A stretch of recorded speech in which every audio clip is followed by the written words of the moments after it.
शुक्लाम्बरधरम् विष्णुम् शशिवर्णम् चतुर्भुजम् प्रसन्नवदनम् ध्यायेत् सर्वविघ्नोपशान्तये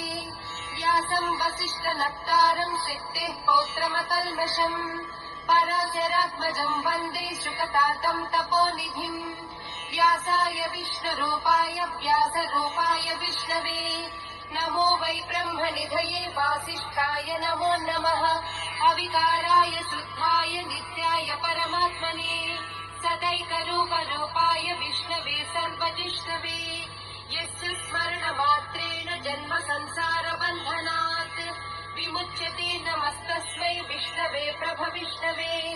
ॐ नमो विष्णवे प्रभविष्णवे श्रीवैशम्पायन उवाच